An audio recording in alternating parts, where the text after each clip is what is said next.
Mas existem algumas objeções, né? Algumas coisas de Bárbara, o PDCA, eu preciso realmente aplicar todas as etapas dele?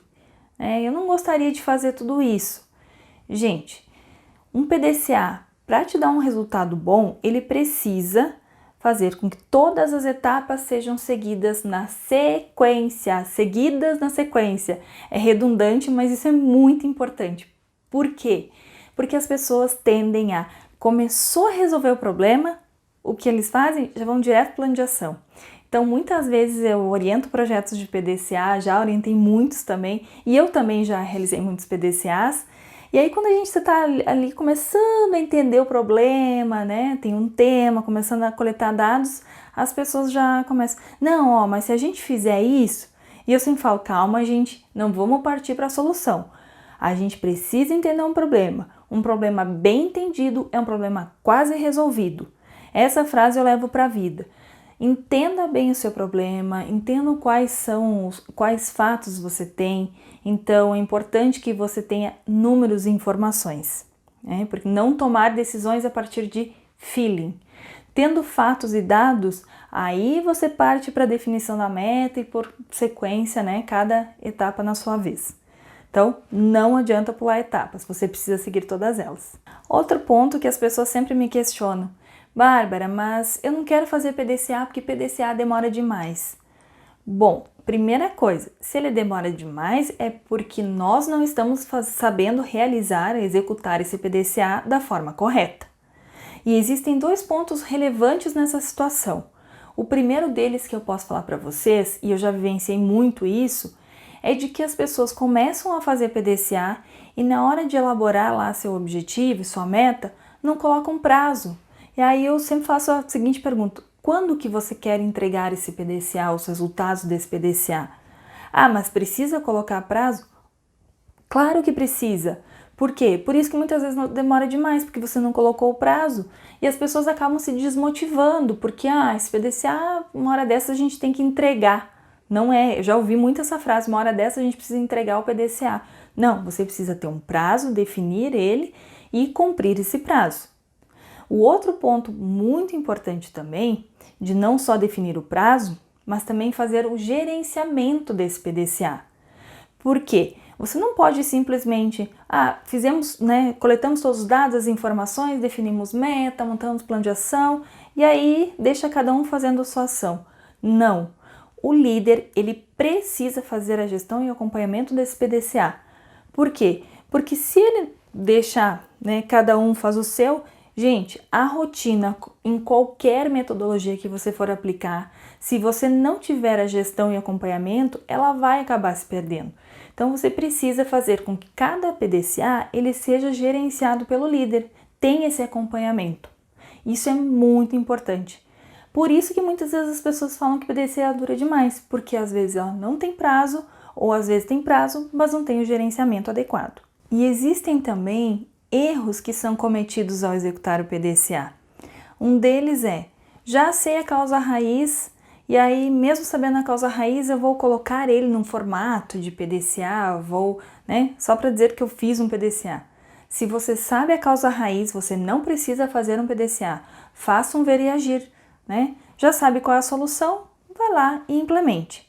Então, esse é um dos grandes erros que as pessoas cometem ao realizar o PDCA. Outro ponto, quando você iniciar um PDCA, as pessoas elas têm a tendência de não olhar se algo já foi feito em relação àquele tema. Então, por exemplo, eu vou iniciar um PDCA no meu processo, mas em nenhum momento eu tentei entender com as pessoas que estão nesse processo se alguma melhoria já foi executada, algum projeto de melhoria.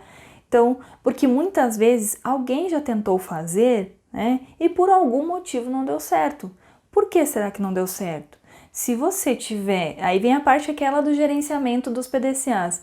Se você tem um banco de dados, de informações, né, onde você possa consultar esse PDCA, as lições aprendidas do PDCA anterior, talvez ele possa te ajudar a ser mais assertivo nesse PDCA que você está atuando agora. Então, um erro que é cometido é não olhar para lições aprendidas de outros projetos. Caso tenha algum projeto que foi desenvolvido na área, realmente olhe para que você acerte, né? Vai com mais assertividade dentro desse novo projeto, dessa nova PDCA. Outro ponto que é importante é a questão de aplicação de ferramentas dentro do PDCA. O PDCA, ele é uma metodologia. Dentro dessa metodologia, existem ferramentas que são inseridas, são utilizadas para que você consiga resolver o seu problema. Cuidado! Se a ferramenta não for bem aplicada, muitas vezes você não chega até a causa raiz e aí você vai falar assim, mas Bárbara, o PDCA ele não funciona. Não é a metodologia, mas é a ferramenta que não foi bem aplicada. Eu vou te dar um exemplo. Existe uma ferramenta que ela é muito simples, mas às vezes as pessoas não dão a devida relevância e importância para ela. Trata-se do brainstorm. O brainstorm a gente chama de que é um toró de palpite. Nada mais é do que quando você tem um problema, você precisa fazer com que o líder, né, do brainstorm, ele mostre dados referentes àquele problema e deixe a equipe discutir quais seriam as possíveis causas, né, que geram esse problema. Mas o que acontece normalmente, né, em alguns casos? Quando é feita essa discussão, né, então o líder vai lá, apresenta todos os fatos e dados, mostra para a equipe qual é o propósito de estar ali, o propósito daquele brainstorm, mas em algumas vezes o gestor do processo está naquele brainstorm. E aí existem, né, não são todos, gente, não generalizando, mas já participei de muitos onde isso aconteceu, o gestor, algum funcionário, alguém comenta, eu acredito que esse problema está acontecendo por causa desse fator. E aí o gestor levanta a mão e fala, não, isso é um absurdo, isso não existe. Não, isso não é. Então assim, no brainstorm não pode ter filtro, né? O filtro vai ocorrer lá na sequência com outras metodologias, como por exemplo uma matriz de priorização, mas não naquele momento. Então não foi bem aplicado o método, né? Se foi feito dessa forma como eu comentei.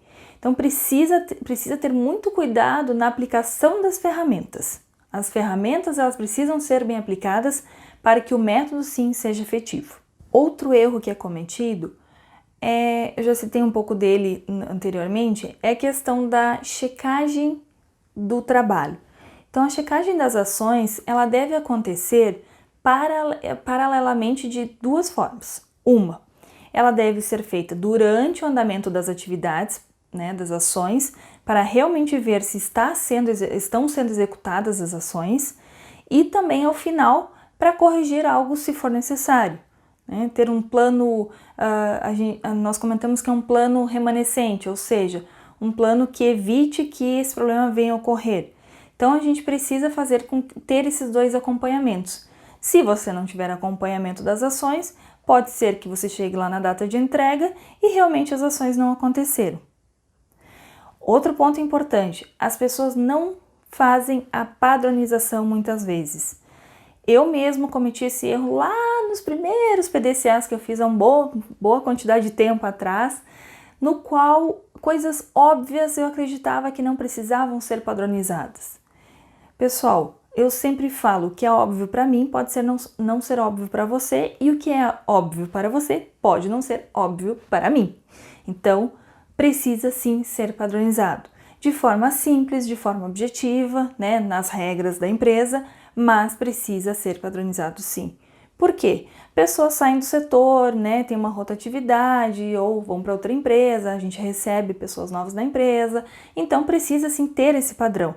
Porque se eu entrar em um processo que eu nunca executei aquela tarefa, eu não vou saber como que eu tenho que fazer. Eu vou tentar fazer da melhor forma como eu acredito que seja, se eu não for treinada, se eu não tenho um padrão. Então, importante ter essa padronização. E por último, é a comemoração dos resultados. Pessoal, é um grande erro não comemorar os resultados. Se o seu PDCA junto com a equipe foi efetivo, atacou a causa raiz, atingiu a meta, comemore. Isso é muito importante. Isso estimula a toda a equipe a criar novos PDCAs, né? Elaborar novos PDCAs. Então, tenha sempre a questão de comemoração. é algo que quando cai dentro da rotina, às vezes, você não comemora, terminou o PDCA, você já segue executando o outro. Poxa, foi algo importante, as pessoas se dedicaram um tempo. Então, tire um momento sim para fazer a comemoração do seu resultado.